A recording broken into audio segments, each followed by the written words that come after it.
اتل ما اوحی الیک من الکتاب واقم الصلاۃ، فرمایا تربیت کے نسخے میں دونوں چیزیں ہیں، مسجد میں نماز اہتمام کے ساتھ، جماعت کے ساتھ، بڑھیا نماز مسجد کے نظام کے ساتھ، اور دوسری چیز قرآن کی تلاوت، قرآن کی تلاوت۔ یہ اللہ کی طرف سے ایک عالمی تربیت کا نسخہ ہے، ایک عالمی تربیت کا نسخہ ہے۔ مسلمانوں کے گھر، مسلمانوں کی زندگیاں، مسلمانوں کی اولادیں، تصور نہیں تھا کہ نماز اور تلاوت اس سے محروم ہے۔ مسلمانوں کی زندگیاں، مسلمانوں کے گھرانے، تصور نہیں تھا کہ وہ تلاوت اور نماز سے خالی ہو، تصور کوئی نہیں تھا۔ نماز تلاوت، نماز تلاوت، اس سے تربیت ہوتی ہے۔ اس لیے کہ آپ علیہ الصلوۃ والسلام فرمایا کہ نماز اچھی ہو، نماز بڑھیا ہو، نماز خشوع والی ہو، نماز اللہ کے دھیان والی ہو، نماز اللہ کی یاد کے لیے ہو، اور نماز رسمی نہ ہو، رواجی نہ ہو، اس کے اندر روح موجود ہو، پھر نماز کی تاثیر ہے۔ اس کی زندگی میں پھر گناہ رہتے کوئی نہیں ہے، پھر اس کی زندگی میں بد اخلاقی رہتی کوئی نہیں ہے۔ مرچوں کی تاثیر تو نہیں بدلی، صدیاں گزر گئی، نمک کی تاثیر تو نہیں بدلی، صدیاں گزر گئی، برف کی تاثیر تو نہیں بدلی، صدیاں گزر گئی، آگ کے انگارے کی تاثیر تو نہیں بدلی، صدیاں گزر گئی۔ نماز کی تاثیر تو اللہ بتا رہا ہے، اللہ کا کلام بتا رہا ہے کہ نماز کی یہ تاثیر ہے، صحت مند ہو، بڑھیا ہو، اللہ کی یاد کے ساتھ ہو، نماز اپنی حقیقت اور روح کے ساتھ ہو، اس کی یہ تاثیر ہے۔ وہاں خیانت نہیں رہتی، وہاں جھوٹ نہیں رہتا، وہاں بے حیائی نہیں رہتی، وہاں لقمہ حرام نہیں رہتا۔ نماز کا گناہوں کی زندگی کے ساتھ کیا تعلق؟ ان الصلاۃ تنہی عن الفحشاء والمنکر، نماز کی یہ تاثیر ہے۔ یہ نسخہ تلاوت قرآن، نماز کا اہتمام، یہ بڑھیا ہے۔ اگر کوئی اسے اہتمام کرے، اپنے بچوں میں، بچیوں میں اچھے انسان بن جائیں گے، اچھے انسان بن جائیں گے، انسانیت تر و تازہ ہو جائے گی۔ اگر نماز اور تلاوت میں امید نہ رکھنا اپنی اولادوں سے کہ وہ آپ کی بھی فرما بردار رہے، پھر امید نہ رکھنا کہ وہ کوئی اچھے انسان بنیں گے، جو اللہ کے نہیں، وہ اللہ کے بندوں کے کیسے ہو سکے؟ جو اللہ کی وفادار نہیں، جس ذات نے نعمتوں کی حد کر رکھی ہے، پھر اپنے دنیاوی محسنوں کا خیال ان کے ہاں کہاں رہے گا؟ پھر دنیاوی محسنوں کا لحاظ ان کی زندگی میں کہاں رہے گا؟ نماز بڑھیا، تلاوت بڑھیا، یہ تعمیر کا، تربیت کا عالمی نسخہ ہے۔ مسلمانوں کے گھروں میں، ہر گھر میں بیٹی بہنا اپنی صبح کا آغاز تلاوت سے کیا کرتے۔ مسلمان مردوں میں تصور نہیں تھا کہ دن گزرے اور تلاوت قرآن کا وظیفہ نہ ہو۔ حضور علیہ الصلوۃ والسلام نے تو پیمانہ بتایا ہے، معدہ خراب ہو بھوک نہیں لگتی، معدہ خراب ہو تو بھوک نہیں لگتی، دل خراب ہو تو تلاوت کا جی نہیں چاہتا۔ معدہ خراب ہو تو بھوک نہیں لگتی، دل خراب ہو تلاوت کا جی نہیں چاہتا، اور معدہ ٹھیک ہو تو بھوک لگتی ہے، بھوک لگتی ہے۔ سبحان اللہ، دل ٹھیک ہو پھر نیکی اور تلاوت کی بھوک لگتی ہے، پھر جی چاہتا ہے۔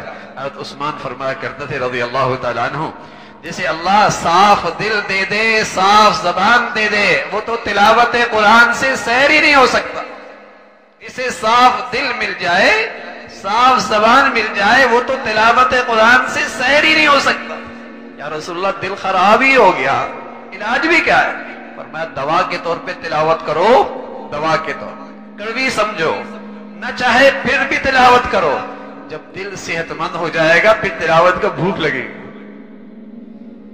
پہلے دوا ہے پھر یہ غذا بھی ہے، پہلے یہ دوا ہے پھر غذا بھی ہے، اور جب دل صحت مند ہو جائے گا تلاوت قرآن غذا بن جائے گی، جی نہیں بھرے گا، جی نہیں بھرے گا۔ یہ دوا بھی ہے، غذا بھی ہے، پیمانہ بھی ہے، پیمانہ بھی ہے، بھوک لگتی ہے، معدہ ٹھیک ہے، تلاوت کا جی نہیں چاہتا، دل خراب ہے۔ کہیں اس دل میں آنکھ کے راستے سے، زبان کے راستے سے، کان کے راستے سے ظلمت آئی ہے، اللہ نہ کرے اس حال میں موت آ جائے، اللہ نہ کرے اس حال میں موت آ جائے دل کی سیاہی کے ساتھ. لا ينفع مال ولا بنون الا من اتى الله بقلب سلیم. وہاں تو مال کوئی نہیں کام آنا اور نہیں اولاد کام آنی ہے، وہاں تو یہ دل ہی کام آئے گا. الا من اتى الله بقلب سلیم. صحت مند دن کون لے کے آیا ہے؟ جس میں نیکیوں کا نور ہے، ایمان کی تازگی ہے، اللہ اور اللہ کے رسول سے محبت ہے، جسے نیکیوں کا شوق ہے، یہی دل وہاں کام آئے گا. وہاں قیمت مال کی بنیاد پر نہیں، اولاد کی بنیاد پر نہیں، دل کی بنیاد پر ہے. اور میرے عزیزو، آج اس دل کی پیمانہ کیا ہے؟ نیکی کا جی چاہ رہا ہے، تلاوت کا جی چاہ رہا ہے، اللہ کا شکر ادا اور قرآن کو غذا بنا کے روزانہ اس کو اپنا وظیفہ بنائیں. اللہ کے لیے اپنے گھروں میں بھی ماحول بنائیں. اور نہ میرے عزیزو، مسلمانوں کے گھروں کی اولادیں مسلمان نہیں رہ رہی. ان کانوں میں ایسے نظریات اور ایسے خیالات کی آواز پڑتی ہے، اللہ کی پناہ، اللہ کی پناہ. کوئی کہتا ہے میں تو صرف قرآن مانتا ہوں، کوئی تو نادان کہتا ہے میں تو قبر کی زندگی کو مانتا ہی نہیں. اور ایسی مخلوق مسلمانوں کے گھروں میں پرورش پا رہی ہے جو یہ بھی کہتی ہے مجھے تو یقین ہی نہیں کہ اللہ کی ذات ہے بھی یا نہیں. جب اس دل میں گناہوں کی گندگی کی سیاہی ہوگی تو پھر ہر برا نظریہ، ہر باطل نظریہ، ہر گمراہ نظریہ یہ دل قبول کرے گا. اس لیے کہ زمین گناہوں کی وجہ سے سازگار ہو گئی. بڑا سا بڑا کفر قبول کر لے گا. ڈاکٹر صبح مجھے بتایا، ڈاکٹر بن رہی ہے، کہنے لگی مذہب مسلک کوئی چیز نہیں، عیسائی ہندو سکھ سب برابر، انسان تو ہے.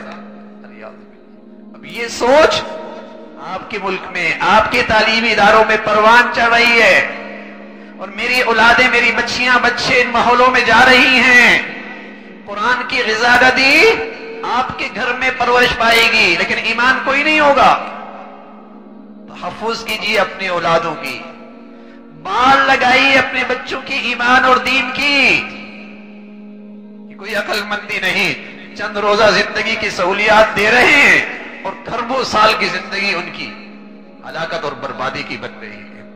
تو میرے عزیزو، کم از کم درجہ یہ ہے اپنے گھروں میں قرآن کی تلاوت کا معمول اپنے بچے بچیوں سے بنائیے. نماز کا اہتمام مرد مساجد میں، مساجد سے اپنے بچوں کا تعلق جوڑیے.